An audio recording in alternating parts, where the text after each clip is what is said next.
Hello, my name's Danny Evans. I'm a history lecturer at Liverpool Hope University. For this specially recorded podcast, I'm joined by Janaya Pickett. Janaya was the manager of the Dorothy Kuya Creative Archives Project, which was carried out by Writing on the Wall for National Museums Liverpool earlier this year. As a result of this project, the Dorothy Kuya Archive is now available for researchers to visit in the Maritime Museum. Dorothy Kuya, who lived from 1933 to 2013, was a prominent communist, feminist, and anti-racist in her birthplace of Liverpool, and on a national and even international level.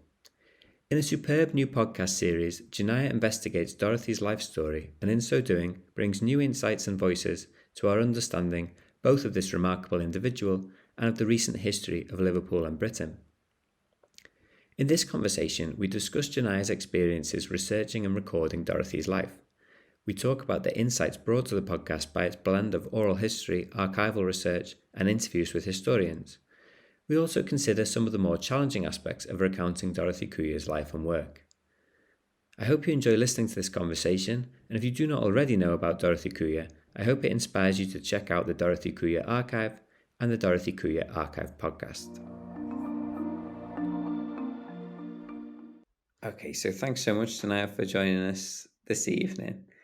So we're going to be talking primarily about the Dorothy Kuya Archive podcast that you've put together. But first, I was wondering if you could give us a general introduction to who Dorothy Kuya was and why she's such a significant figure. So Dorothy Kuya was a dual heritage, biracial, mixed race, whatever you want to call it, black woman born in Liverpool in 1933. Her mother was of white European ancestry, her dad was West African. And her childhood was really kind of dominated by, in the first instance, racial discrimination, the colour bar that was in operation in the UK at that time, but also World War Two. So she was 6 when World War Two broke out and 12 when it ended. And that basically, when she was a young child, they lived in the Liverpool One area, and that area was completely destroyed during the aerial bombardment, the May Blitz, it's called kind of locally. And that had a real impact on her health that was lifelong. But from that, because she was so ill and she was bedridden a lot, she missed a lot of school. She started this kind of independent education with the support of her family, books from the library, local activists. And I think because of the racial discrimination that she experienced, from a very young age, as young as she could remember, probably, she started joining Young Communist League meetings when she was 13, and that was before the age, that you were meant to be 14 if you wanted to join. So she had to wait to become an official member. And from then on, really, she went on to become a fierce anti-racist activist. I think she's significant because of the breadth of her activism. The decades that it spans from the 1940s right up until she passed away in 2013. And because of that length of time that she was involved and very much at the forefront, she's there in the background at many kind of landmark moments in Black British history. And as a Black woman, born in the 30s, that's remarkable in itself. And just that dedication of, to speaking truth to power. And I think obviously what's significant about it now is that she's left a absolutely huge archive and library of books as well. She was a bibliophile, collected rare books, and had a special interest in the Atlantic slave trade, Liverpool's connections to the Atlantic slave trade, but also African history, Black politics, feminism. So there's a library as well that she's left of over 700 books. So there's a lot to talk about, and I always say I could go on about her for ages. But yeah, that's why she's significant, I think. Yeah, no, I think that's a great introduction, and I think like one of the things that comes across, I mean, even really just from a passing acquaintance with what she got up to in her life, is that she's not just a figure of like of local importance, but like she has a national profile and even international. You know, Definitely. this is somebody who didn't see any or didn't accept any like sort of geographical or institutional boundaries to Yeah. her Yeah. um, involvement. Yeah, I found that really interesting. I think now in the UK we are very regionalised, and black communities are as well. And you have black Scousers, black Londoners, and there's this kind of, turf war type of thing in jest most of the time that goes on. But that she was born at a time, and you can really see that in the archive, where that those kind of boundaries didn't exist. And even though there wasn't, the like global technology that there is now, there was this like global network of black activists and, white allies, yeah, working together. And yeah, she had a pan-Africanist outlook. She had a global outlook as a black woman. Yeah, fantastic. So, like, you've obviously spent a long time at this point in Dorothy's presence, as it were, by interacting with the archive and all these other aspects to your engagement with Dorothy's historical person and a legacy. And I don't know. I know from personal experience that when I've been lucky enough to engage with like personal archives, that you start to develop like an almost a personal kind of knowledge of the person that you're studying. So I was wondering, like, beyond like just the sort of objective significance that Dorothy Kuya had, like what your sort of personal feelings are about now. Oh God, yeah. I mean, I speak for myself and probably Vicky, the archivist. We have been absolutely consumed. It's my day. It's been my day job working on this project, but it really is a round the clock sort of um obsession with trying to find out more about her, trying to fill in the blanks from the archive, and yeah, I so personally, my three times great grandfather was born into slavery in South Carolina. He moved to Bristol originally in the 1880s, got married, had children. One of them was my great great grandmother, who eventually settled in Liverpool in the 1930s. So obviously that's like my step into my interest in Liverpool Black history comes from my personal history.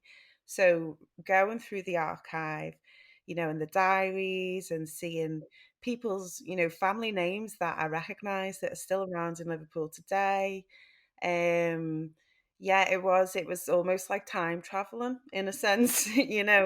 I'm sort of thinking of what my family are doing at this point, and letting people know whose family names are mentioned in the archive. Oh, I read about your granddad in the, or something. It's been a real sort of personal experience, which at times has been quite difficult as well. Um, but it's just completely changed inspired me, a bravery, the fact that she really did come from nothing and so ahead of her time, carved this niche for herself and fought against racism until she was a pensioner, so yeah, I hope that answers the question. Yeah, yeah, Yeah. absolutely, yeah. Um, but I suppose like when you talk about like reading the diaries and like correspondence, things that it is like a kind of intimate knowledge that you're gaining of this person. Yeah, yeah, That does kind of go beyond like just the sorts of activities that are there in the records and gets into like the more like the kind of inner life of a person. definitely. Mm. I mean, the diaries are not. I've got a theory that if she did write kind of emotional journals, then maybe she's burnt them, long ago. The diaries that are in the archive are more appointment diaries. When she's meeting someone or she's going to a talk or they've got a YCL meeting or it's someone's birthday or she gets a letter. There's not loads of description, but it's just little sentences which are interesting. So after the war, there's like, I was ill, I was off school ill. And that tells you, you've sort of read in books her describing how ill she was, but there it is, oh God, she wasn't in school like hardly ever after this happened. It must, it's, you understand how bad these issues with the breathing must have been after, you know, living in a bomb site, really. Yeah, yeah. Yeah, so sorry, I lost my train of thought a bit there.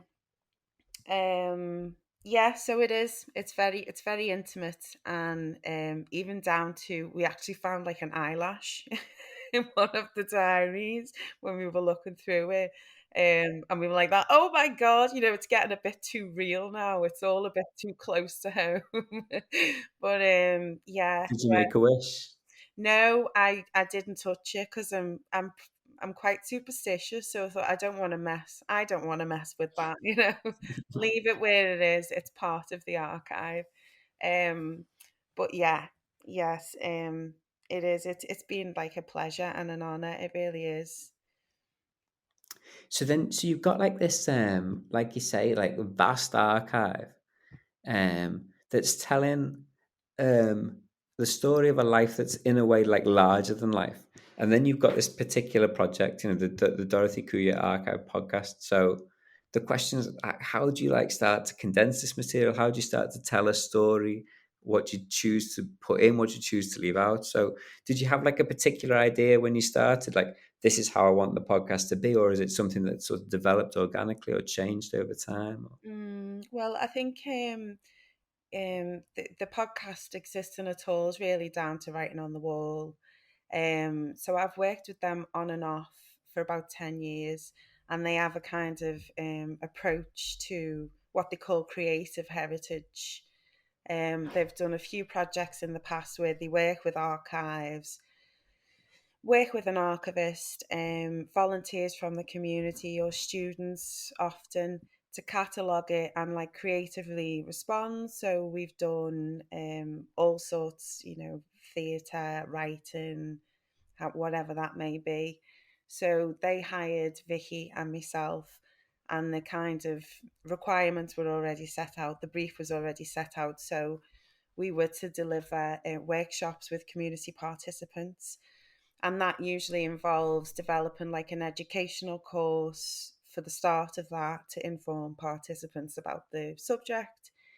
We commissioned a visual artist to lead some workshops and do interpretations herself. There were online blogs, walking tours, and the podcast. Um, so after doing the research and putting together the educational talk course, I just thought the only way to do it justice would be to try and tell as much as possible about her life. A lot of people know she was involved in the International Slavery Museum, things like that, Granby Residents Association. But I just was so blown away by her life story that I felt that that was the only way to do it. So I based the podcast then off the educational course, because I like chronological. So the educational course was chronological for 4 weeks. It was, we taught Dorothy's life in its context, and that just seemed to be, a natural kind of basis for a podcast. But it was how to go about that, and yeah, it was kind. I've not done a podcast before, by myself. I've been interviewed for one, but yeah, so it was just like, okay, we'll figure it out as we go. And so, in terms of like people that you interviewed and things like that, I mean, I think sometimes with oral history, it's like a kind of there's a snowball thing, isn't there? Where there's a couple of people that you want to interview at the beginning, and then they suggest names, and and they Yeah. suggest names, and it sort of Did it work like that when you It started? did kind of. It was like I knew, oh, next episode I'm doing this era, so I want to speak to somebody who knew it during this period. Um, but that wouldn't always go to plan. Or like the Jeremy Corbyn interview, that was very last minute, so that kind of then shifted how I wrote this. So what I'd do is I'd interview people first. When I had me interviews, then I'd listen back to them, kind of pull things out of the interview, and then write the narration to fit that. Um, yeah, so it was a bit like a mess until all of a sudden I was like, yeah, oh, now I know how it fits together, if you know what I mean. But I think it is one of them processes. You just have to keep going until you've got enough material to make a like coherent story. But it was really difficult. It was really difficult at points. Well, I think the result is so effective because um, it's it's so like it seems to me to be like really multi-layered. So you've got like these moments where you're focusing in on, a particular aspect of the archive site, like an archival find, and then you've got bits where you're interviewing historians giving their interpretation, then people who knew Dorothy like giving their reminiscences.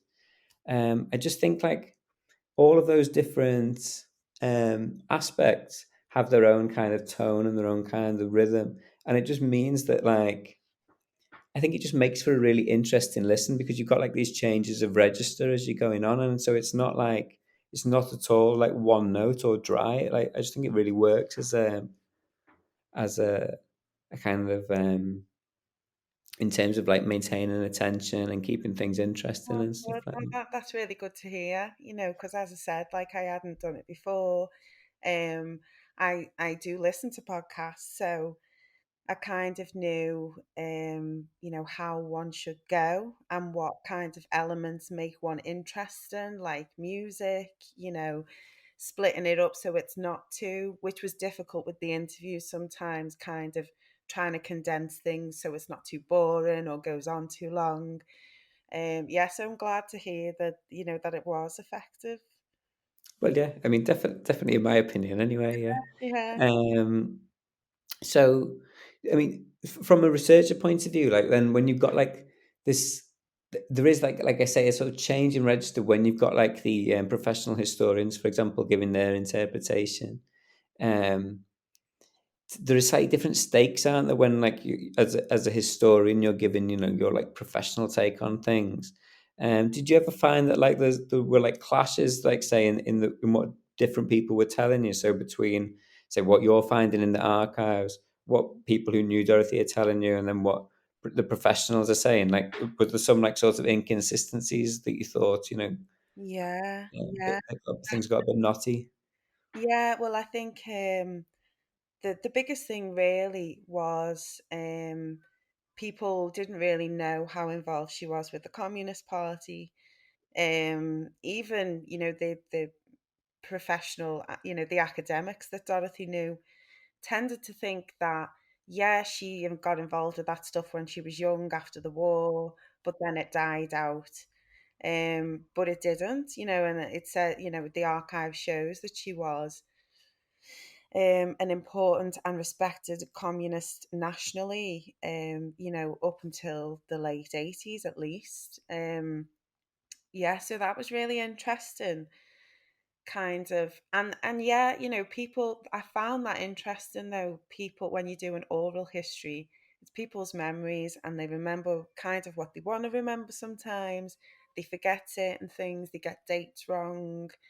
Um, so sometimes it was quite difficult as well when someone would say to me, "Oh yeah, the Community Relations Council was in this building," and I'd be like, "Well, no, actually, it was no, I remember, I was there," type of thing, and I'm like, "Well, the papers in the," but then as well, having the archive was really beneficial for me because it kind of took the blame off me, if you know what I mean. Then it's not Mm. me with my opinion, sort of arguing the toss with somebody. We show people's opinions, but then this is what's in the archive, so you can't really, if it's in Dorothy's handwriting that she did this on this day in her diary, then you can't argue with that. So I thought that was a really interesting process, sort of exploring how people are remembered, what people want to remember about them. And it was really important for me as well. I'm not a fan when people die, especially kind of radical activists, that the legacy is kind of sanitized, to fit a nice sort of narrative and, be celebrated in hindsight. And I think it was really important to keep that in, which at points I had a bit of a battle sometimes with people who didn't really want me to focus on the communism too much. Um, or the fact that she was quite a difficult woman, that was Mm. another thing as well. But I didn't want that to be lost. I thought that is all part of who she was and the history. So yeah, I think it's more of just a reflection of how I like to research and understand things, which is using everything I can, to get the best sort of the truest picture I can. And a conclusion doesn't really sort of matter. Yeah, no, absolutely. And I think that the podcast does really well in that sense of like not reducing the complexity of an individual because, we are all complex people. We all have failings. We all have contradictions.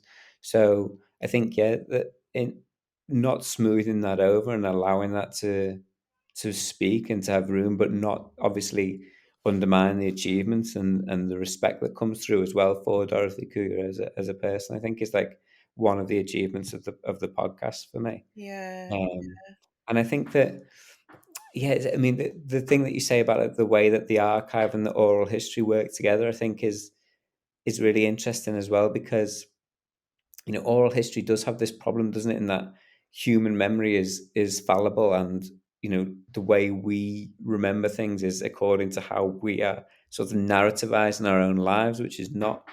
I think I've read somewhere recently that as soon as something's happened, your memory is starting to work on it in a way that's like taking it away from the truth. yeah, yeah, yeah.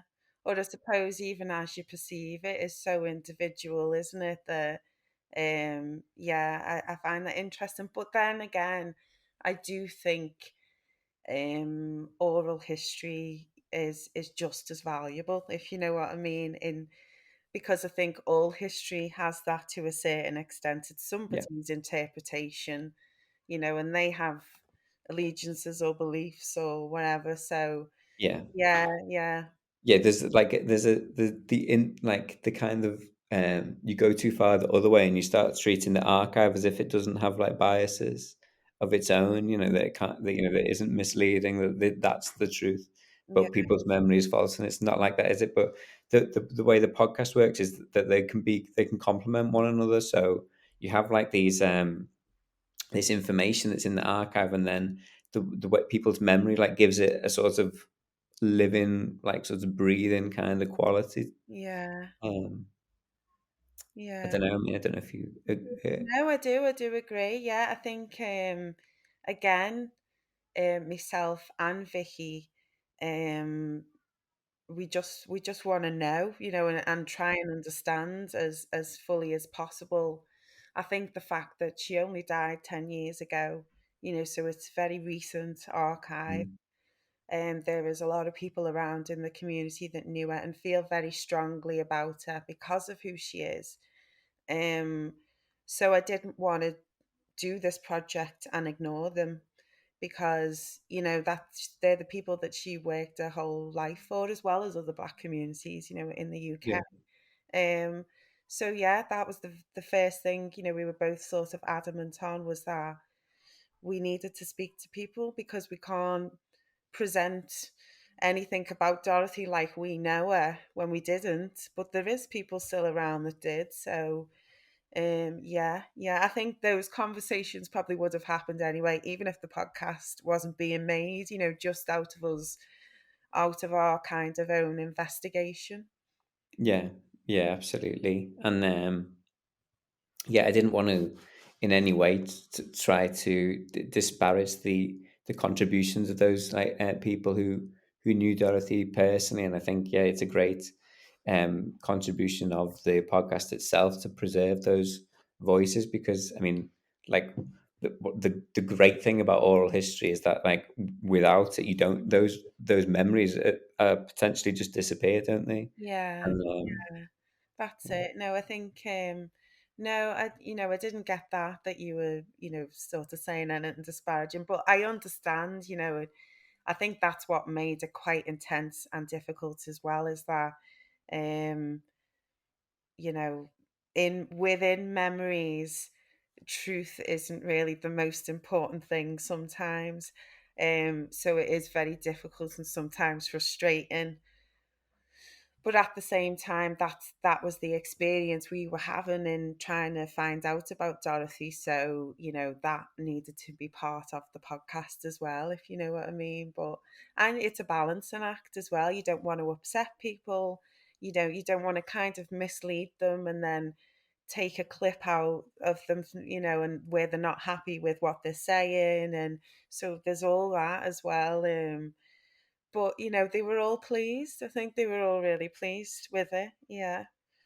so did you like how did that process go? Like so did you like feed back to participants that this is what we're going to focus on in this particular episode, or Yeah, yeah. So I'd just approach people, and sort of say, you knew it during the 70s. In this episode, I'm gonna talk about, Teachers Against Racism, the Dragon's Teeth. Can you tell us about this time? I wasn't really that organized, in terms of questions and stuff. I would send a few questions, but most of the time, I think, especially when people have been close to someone, they just go off. All you have to do is ask them a couple of questions, and they'll just go and talk and talk. So it was kind of like trying to direct it a little bit, but then letting them talk as well, because that's when, they knew more than I did. So yeah, yeah, that was interesting. do you like I know that you're going to be continuing like historical research, so is like oral history a direction that you want to continue going down, or do you Yeah. feel like you've like learned like techniques through this project that you're going to be Yeah, I mean, I've worked with oral history before. I did a soundscape a couple of years ago for an exhibition on the Pier, which was called Mersey Sounds. That was a writing on the wall project as well. And that was like inspired by Arthur Dooley, who was a Liverpool artist and a communist again. And so basically, we had to come up with this soundscape, including contemporary voices and voices from the past. So we were listening to like interviews, from the Northwest Sound Archives and Liverpool Records Office, interviewing people and creating a kind of narrative of Liverpool voices. So I had that experience anyway, and I just am very inquisitive and will ask people about their family history, and so it comes quite naturally, but definitely I will be using oral histories in me research. But I also think it's like a great starting off point as well. Someone mentions something in a conversation that can direct me then in archives, to yeah, so definitely, yeah. yeah, fantastic. So you've mentioned a couple of times already Vicky Karen, who's was the chief project. But let's make sure I get a job title right for in relation to the Yeah, she she's was the the chief project. archivist, Yeah, yeah, yeah, for the project. for Yeah. the project. And so I think like what I mentioned earlier about like how the project the podcast is multi-layered. I think the way that you have like these conversations with Vicky like periodically through the series as well adds an extra dimension to that, which I thought, well, it struck me as being really innovative. I don't know if it actually is, because I probably haven't listened to enough podcasts to Mhm. know for sure whether it is. But to me, it seemed like this is the first time I've listened to a history podcast where, yeah, you're getting these like different sorts of classic techniques, I suppose, of a history podcast where you've got narrative and then you've got interviews with professional historians and so on. But you also have like this um like dialogue with somebody who's like involved in the archiving work. So on the one hand, you're like showing how important it is, like the actual work of archiving, like of preserving and cataloging and things like that, and showing how like that's at the at the basis of all the rest of the work that goes on in this terms of historical research. But also it's like showing the kind of insights that come from that kind of work, of work of preserving and cataloging, that kind of like insight that Vicky brings to it from doing that work. Mm, So I mean, it also comes across that you're good pals, like you have yeah. like a sort of friendly rapport with one another and things. So was it more like, yeah, I want to include my friend in the podcast, or was it like a deliberate intent idea to say, okay, let's sort of bring that kind of work that's often like invisible in terms of like the way history is talked Mhm. about, to Yeah, make it like more foregrounded. definitely. I think the archive projects that Writing on the Wall have done in the past, that is like the base of it is to promote archives for marginalized communities, to kind of promote the use of them. One of the participants left like some feedback that she said she didn't realize that archive work was like liberation work as well, and it was people from the Liverpool community reading about their own history, but sort of reading through the successes of like one of their own, in detail, because some of them, everybody in Liverpool 8 knows who she was. Everyone knows that she's one of the legends. There's a Mm. good few of them, but I think, them sort of holding those papers and going into it in that detail was just really inspiring. And so that was always kind of the point of the podcast, was not to showcase Dorothy's life story necessarily, but was to promote the archive work. So that was, a given. But Vicky, I've, known, we kind of started out both as volunteers over 10 years ago now on these type of projects, doing what our participants were doing.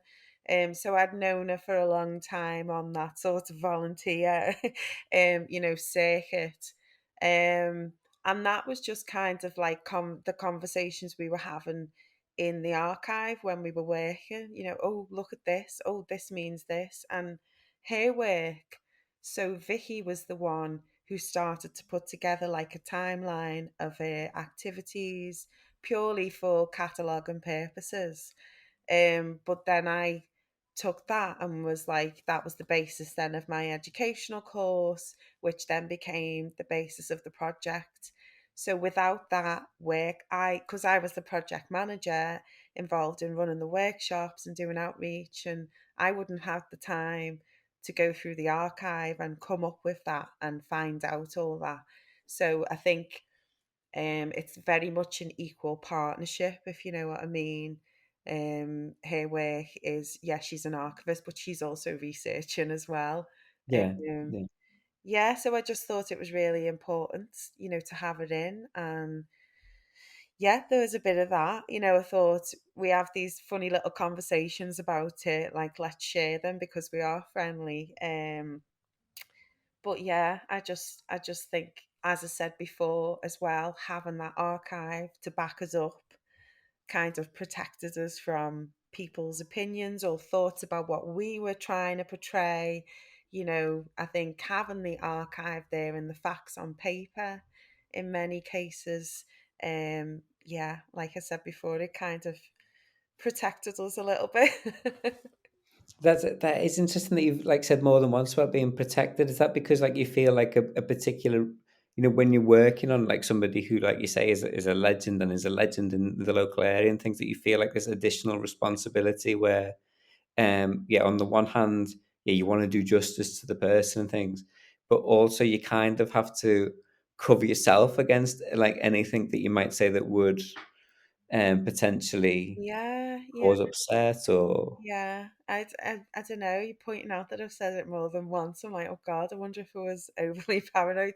But no, I think, the Liverpool Lake community, it's one of Britain's oldest black communities. It's right next to a university settlement, and it has been studied and probed and, written about for generations. And with the sort of racial discrimination that's happened throughout history in the community, there's a lot of trauma, and I think people are then kind of bitter towards, once things are in hindsight, then we celebrate it. Like Dorothy was admitted onto the honor list, to given Citizen of Honor last night. She's passed away, Freedom of the City or whatever it is. She passed away a decade ago. But the speeches in that were regaling how multicultural Liverpool has always been, and we're this left wing city, and that's very much a rebranding that's taken place, particularly after 2008.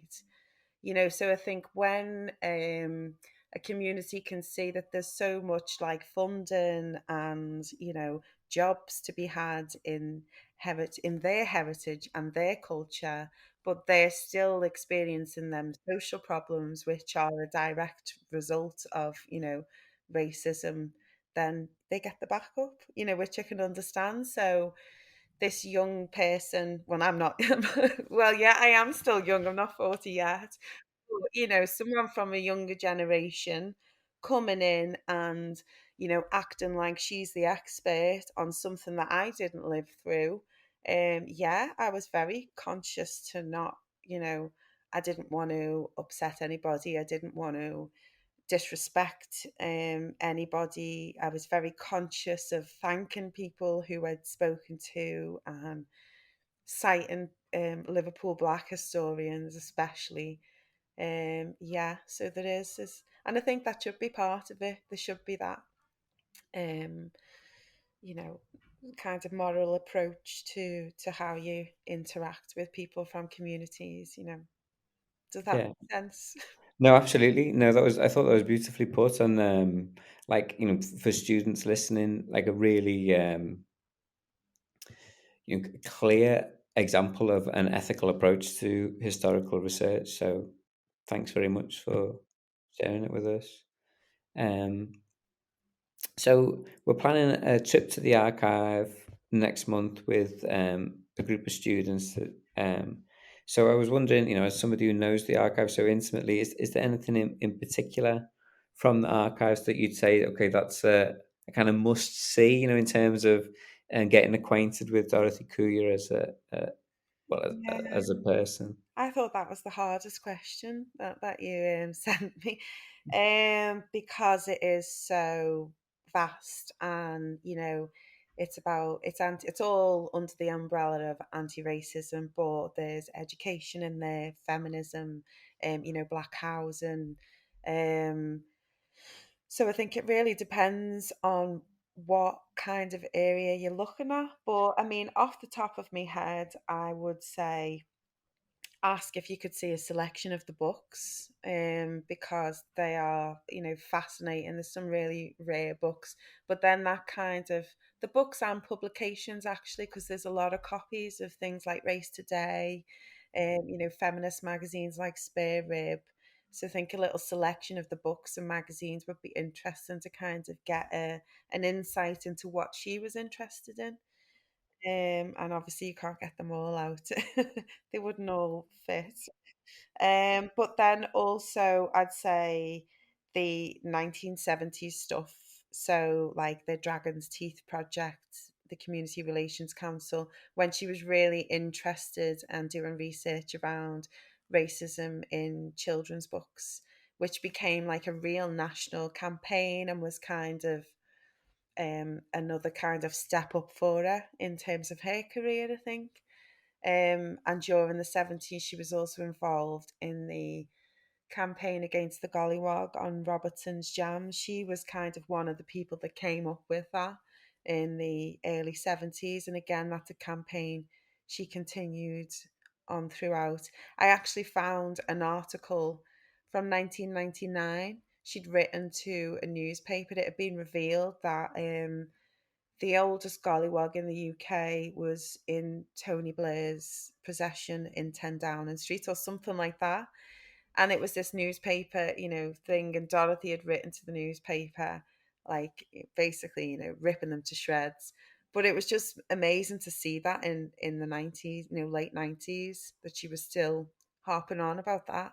And that had been going on since like the early 70s. So yeah, I'd say stuff from the 70s, the anti-racist material from the 70s, and yeah, some books and publications. Yeah, fantastic. I mean, those are really good suggestions. I think like both of those like campaigns that you mentioned from the 70s, they're interesting in terms of like our own time in different ways, because you think about like her work around education and like what we would now call like decolonizing curriculum, or the approach of schools and things, which we think of as like a new thing. Or, Mm, I suppose a lot of us think of it as a new thing, yeah. but there's an obvious like pioneering element to Dorothy's work there, and obviously and her colleagues and allies who were working on that at the same time. And yeah, definitely the publication Dragon's Teeth is something that we want to look at.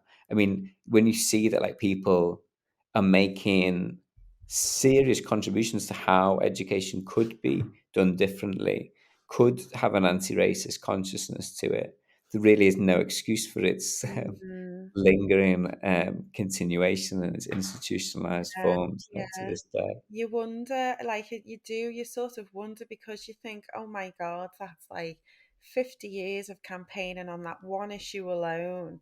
Mm. And, it's the state of it is still shocking. And Yeah, it's like, it's like as if she couldn't stop, because it had changed, but it was very, very slow. And she was, had so much experience by that time, by the 70s, that she knew how you play it at that point in time. You just keep applying pressure. That was the sort of activism during that time. So yeah, in on the one hand you're like, wow, she's so ahead of her time, this is amazing. But on the other hand, you're like, actually, that's quite depressing. Do you know what I mean? That you're reading these things that seem very modern when they shouldn't be. And we've all sort of been lulled into this, sense of kind of believing that racism has been solved because, there's mixed race families on TV adverts. Do yeah, you know what I mean? It's like it's very interesting how it wasn't that long ago. The stuff from Broadwater Farm from the 80s, Granby Residents Association in the 90s. It's not all that long ago, but it's kind of been forgotten about. And again, it's like, oh, yes, Liverpool's historic black community, we're a melting pot. But yeah, yeah, yeah. So, yeah. And I mean, like I'm pretty sure I remember the gollywog on Robertson's Jam, wasn't it? yeah, yeah, Um, and like that was like, it's a kind of thing that was like a part of like sort of everyday conversation. yeah. And then the moment that it stops, then it's like almost like there's this collective amnesia where suddenly something that's really recent and actually does tell us quite a lot about our culture and its attitudes is just like, oh, that's like ancient history, like it's It. And there was like TV shows from the 70s and stuff like that. People would tell me about them, and I don't remember them. I was born in 83, but I'd go online and have a little look and be like, Jesus Christ, mm, this is my parents' generation, and what they grew up experiencing. And yeah, it is. It's weird the way we've kind of forgotten about that, but I think that's the purpose of papers like Dorothy's, I guess. yeah, yeah. And I suppose like it's a testament to like a kind of activist attitude as well, that really I think is so admirable, like how people manage to cultivate this, where you hold on to your ideals, but like have this kind of like you don't get burnt out or disillusioned. You manage to like maintain a kind of pragmatic approach. Mm, You think like somebody who's born in 33, really has seen it all go and come round again, all these different aspects of racism, state racism, anti-racism, Yeah. and yet it's still there right to the end of their life, thinking of new approaches and Yeah. like new ways of like bringing the fight forward and Yeah, things. it's fascinating, isn't it? I was really interested in the fact that she was a child during the war, and then that kind of like peace movement after the war coincides with like the kind of development of the teenager, or youth as an Mm, idea, and mm, she's very mm, much part of that generation. And I mentioned in the podcast that she goes to the festival in Russia in the 50s, and if you watch that, you can tell that they are like I don't know. I could just sort of imagine a lot of these children from across Europe had been through hell. The homes were bombed and all sorts. And what else can happen? How worse can it get from that? Everything's been destroyed. So at the same time, there's all this kind of trauma that's happened. There's also this like the slate is sort of being wiped clean, and mm. you can see this like in their communist beliefs, in their interactions with the YCL, and the options that afforded in education. There's this real kind of hope. There's this real sort of sense of hope. And I asked a few people about that. Was that something that you experienced, that generation? They hadn't become cynical just yet. I Mm, think, mm, you know, um, that had a lot to do with it. That she was born in the 30s and she died in 2013. So she did witness a hell of a lot of change. mm. So I can imagine the fact that there had been change compared to what she'd come from as a child was maybe the impetus to keep going and keep chipping away at it, and there were these kind of like small wins that stacked up along the way, if you know what I mean. But Yeah, yeah. yeah, I do think as well, often there is people in history who just have something else about them, if you know what I mean, that Mm, you can't really explain. Um, yeah, and I think there's definitely an element of that as well. She was unusual for the time, and yeah, just sort of had something driving her, and yeah, I'm glad that it did. okay, so perhaps we could ask just a little because we mentioned a couple of times Dorothy's membership of the Communist Party, Mhm, and you said that that was something that caused a certain amount of reticence among some of the participants, perhaps, mhm, because obviously she was a member, she stayed a member of the Communist Party even like after there was a big crisis in the Communist Party in '56 when Khrushchev does his speech where he says, "Well, like, Stalin committed these like crimes and things," and then there's the crushing of the Hungary uprising in '56 as well, which was witnessed by Peter Fryer, famously, who wrote mhm, "Stay in Power."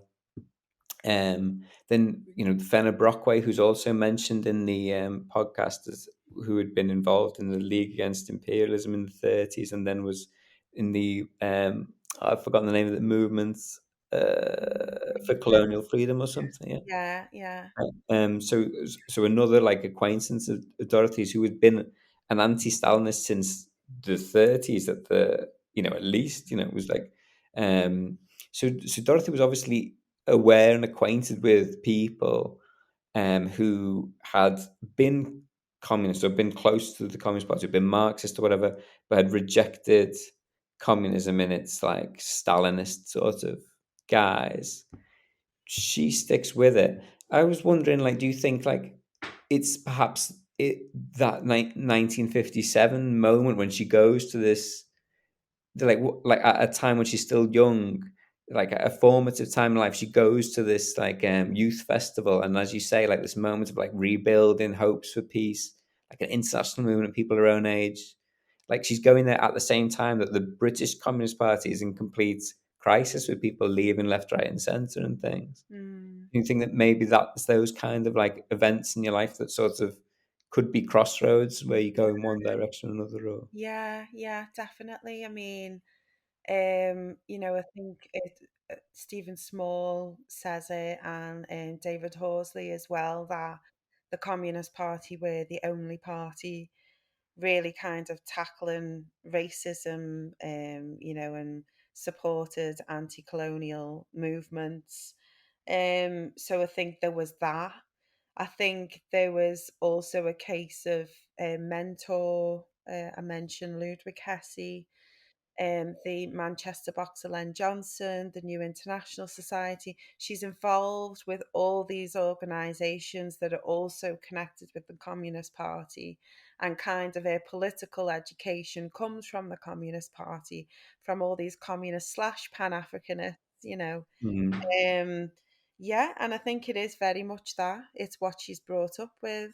It's how she's got jobs. It's how she's got her education, and she would not have, without interacting, with those movements, she would not have been able to do the things that she did.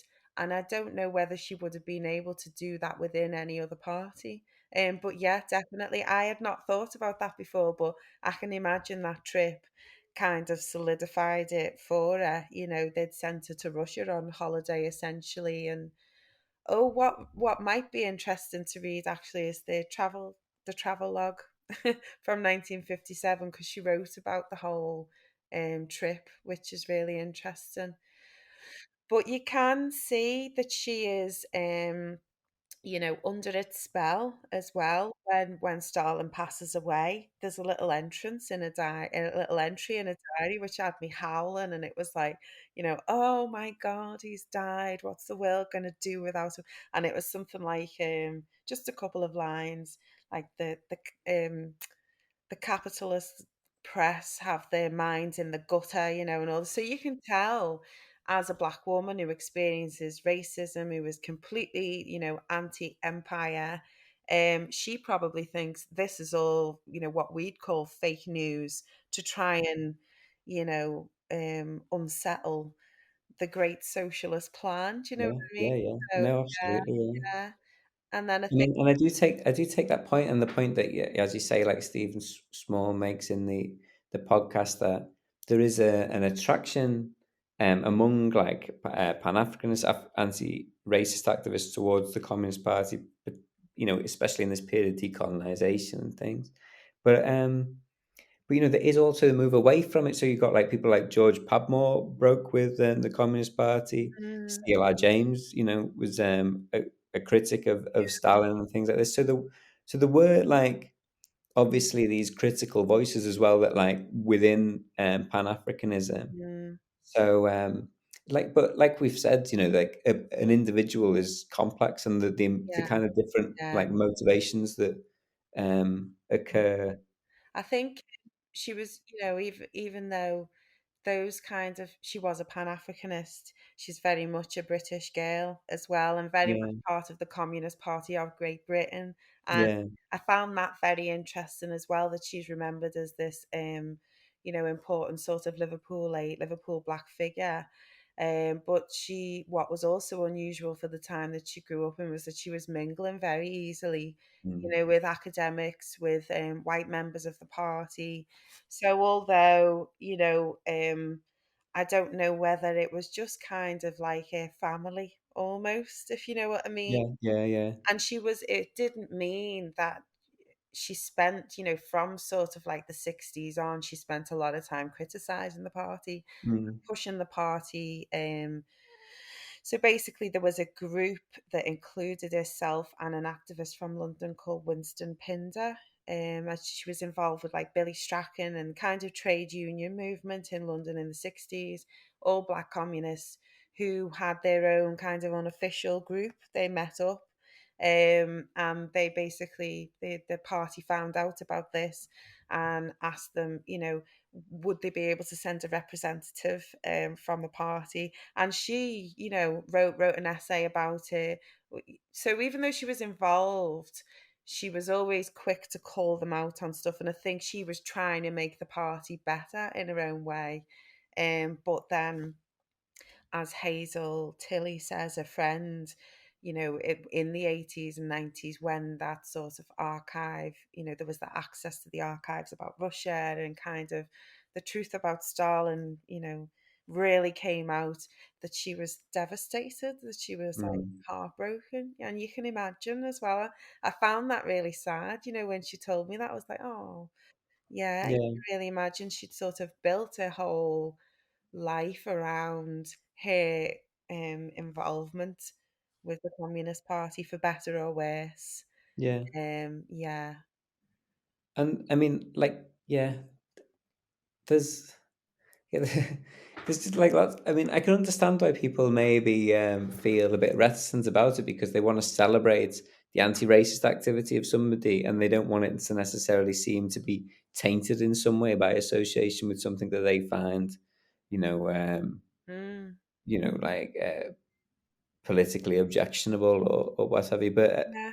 but like you say, at the same time, like this is somebody who, in the normal run of things, is going to be marginalized, going to be condescended to, but is in like an organization that actually encourages you to not think little of yourself, to think, Yeah. yeah, I can mix it with anyone, I can stand up for myself, Mm. and is in some ways, is giving you that kind of mentorship and guidance, and Definitely. yet, I mean, it would to most people, it's going to take a lot to break from that, isn't it? Because Yeah.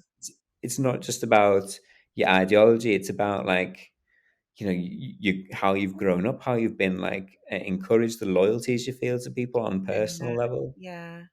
I Um, just thought, I mean, I'm making light of it, but it kind of be like coming from an Evertonian family. Do you know what I mean? And but as you say, it becomes part of your identity. It's a cultural thing, and that's one thing that is very clear is this Pan-Africanism, which is connected to communism, and both of them together. She's involved with the Unity Theatre as well, which has communist mm, connections. So yeah, all of that as really, yeah, being her support, her encouragement. From like 16, she's attending new international society meetings in Manchester, and she's encouraged to give a little speech and try and get donations, and so yeah, I can. What I found, because I'm not a communist party historian, I'm not a communist historian, I don't know all that much about it, so I found it really interesting how uncomfortable it still makes people feel, even though, as a party now it's pretty non-existent. mm, But there is still that discomfort around what it is, and if it's bad, is it good? Yeah, I found that very interesting. Um yeah, mm, and I mean, on some level, people have got to come to terms with it because it's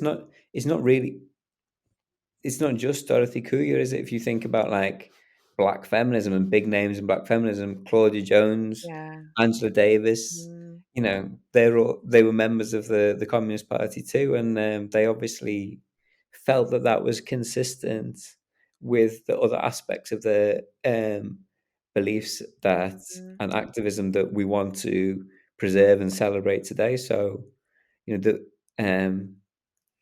if we find it a contradiction, well, it's a contradiction that they lived with, so we have to like at least acknowledge that as yeah. historians, and Yeah, you know, that's it. And it's like I was saying about a personality, I didn't I don't think it's right to, airbrush that out just to make history more palatable.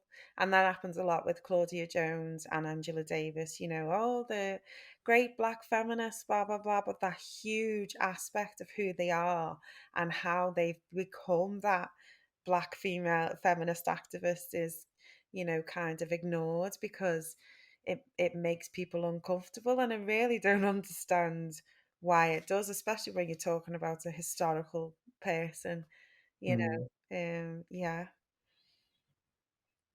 okay, it's been really interesting. I was just was there anything else that you wanted to talk about? You expected to mention that hasn't like come up yet? Or Let me just have a quick look.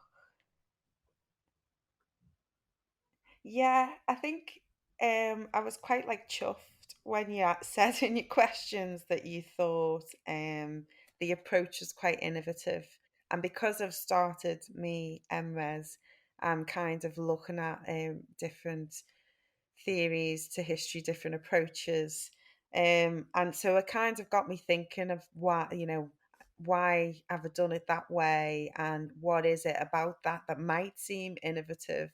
And I kind of thought like it's a very modern, a very modern way of constructing a history. Because obviously, I'm from a working class background.